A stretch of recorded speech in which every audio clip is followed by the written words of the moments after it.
Après 4 mois sans public, les cinémas forums de Sarreguemines ont rouvert leurs portes. La date a été plusieurs fois repoussée, par manque de films à l'affiche et pour permettre aux travaux de grosses œuvres de s'achever sans contrainte. Les premiers spectateurs ont été accueillis le 29 juillet.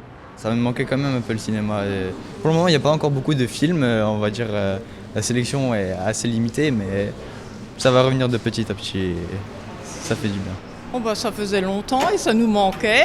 Et puis il y a des beaux films à l'affiche, alors on en profite. Les séances sont espacées et dans les 8 salles, la capacité d'accueil du public est à 50% pour permettre de respecter la distanciation. La fréquentation est donc en baisse.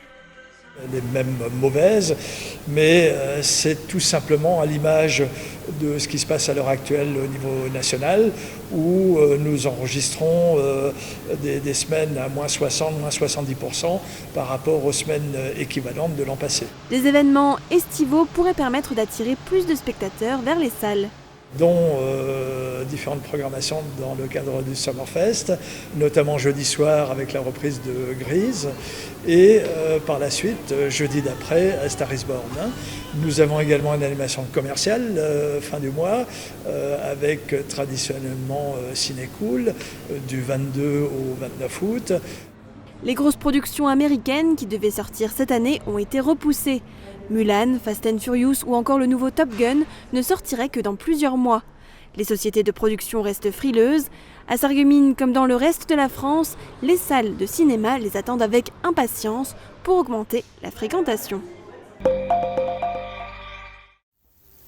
Elle est vraiment excellente, juteuse, sucrée, voilà, tous les critères sont réunis pour faire vraiment une bonne Mirabelle de Lorraine. Parole de producteur, la récolte s'annonce belle pour le 3e été consécutif. Au GAEC des Godines ce jeudi à Gugnier-aux-Eaux, on s'activait d'ailleurs déjà depuis 6h du matin, à la fraîche donc, sur les 40 hectares de mirabelliers que compte l'exploitation, soit plus de 8000 arbres dédiés aux petits fruits jaunes. La cueillette se fait ici de 2 façons. À la main, ils sont une 50aine de saisonniers à le faire. Le fruit est alors dirigé directement vers les étals des marchés et des commerces pour y être consommé. Ou alors, c'était le cas ce jour, mécaniquement. Le vibreur vient pincer le tronc du mirabellier et secouer pour faire descendre les fruits. Et ces fruits tombent sur un tapis et ce qu'on appelle une chaîne à patates en tout cas va pouvoir permettre de calibrer les fruits. Donc les tout petits fruits vont tomber sous la machine pour n'amener que les beaux fruits dans les caisses à l'arrière de la machine. Le fruit est alors acheminé vers une coopérative à Saint-Nicolas-de-Port pour y être transformé dans les 24 heures. Mécaniquement le fruit est un petit peu choqué en tombant. Et ce qui fait que l'objectif, c'est de pouvoir le transformer dans les 24 heures suivant la récolte. 400 tonnes de mirabelle environ doivent être récoltées cette saison. Une filière bien huilée. Il y a une 40aine d'années, elle n'existait pas vraiment. Pourtant, la mirabelle, c'est bien de chez nous. Alors, c'est un arbre qui est très très rustique et adapté en fait à la région. C'est un arbre qui a vraiment besoin d'un sol très argileux. Qui résiste très bien à la sécheresse, même avec de fortes amplitudes, jour-nuit, justement, c'est bénéfique pour le fruit. La cueillette a débuté avec une dizaine de jours d'avance sur le calendrier. Elle s'étalera sur 5 semaines environ, ce qui n'est pas pour décourager nos saisonniers. Je fais toute la saison en général de cerises et de mirabelle.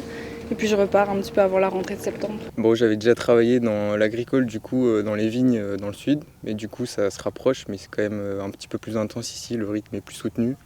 Après, on retrouve les qualités de travailler en extérieur, avec une équipe agréable, tout ça, quoi. Plus de 80% de la production mondiale de mirabelle provient de la Lorraine. C'est le berceau de la mirabelle et ça a toujours été, hein, même dans les années 50, c'était là qu'elle était produite. Nous, on l'a relancée et c'est toujours ici. Voilà. Et ça continue.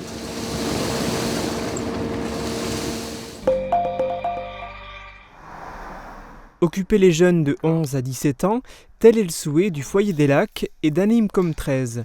Pour ce faire et pour pallier à l'annulation des séjours itinérants organisés habituellement, ces 2 associations ont organisé tout un panel d'activités estivales. Ça occupe les vacances, quand on a du temps libre ou quand on a envie de faire quelque chose et qu'on ne sait pas trop quoi faire.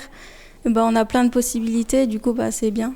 On retrouve au total une 20aine d'activités proposées tous les jours de la semaine, du 3 au 28 août. qui vont des activités sportives aux activités arts plastiques et culturels. Jeux d'échecs, scrapbooking, jeux de société, et puis du foot, du tennis, de l'aéromodélisme, de l'escrime. Enfin voilà, les associations locales ont joué le jeu et je les en remercie. Pour participer à ces activités, il suffit de s'inscrire auprès d'Anime Comme 13 ou du Foyer des Lacs et de verser une cotisation unique de 10 €. Elle ouvre droit à toutes les activités durant les 4 semaines. Certains jeunes ont d'ailleurs décidé de participer à plusieurs activités et ils auraient tort de s'en priver.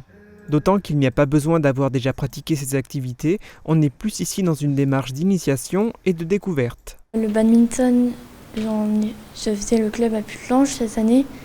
La vidéo, là, je faisais un peu à la maison des petites animations. Scrapbooking, j'ai jamais fait. C'est la première fois que ces activités estivales sont organisées à Putelange-au-Lac et aux environs. Les jeunes de 11 à 17 ans qui habitent sur le territoire de l'ancienne communauté de communes de l'Albe et des Lacs sont le public ciblé par ces activités. On a déjà quelques inscrits, mais on prend encore des jeunes. Donc n'hésitez pas à vous inscrire encore tout au long du mois d'août. On vous accueillera avec plaisir sur les différentes activités. 25 jeunes sont actuellement inscrits. Les organisateurs espèrent en compter une quarantaine à la fin du mois d'août. Pour s'inscrire à ces activités estivales, il suffit de se rendre à l'espace culturel de Putelange-au-Lac.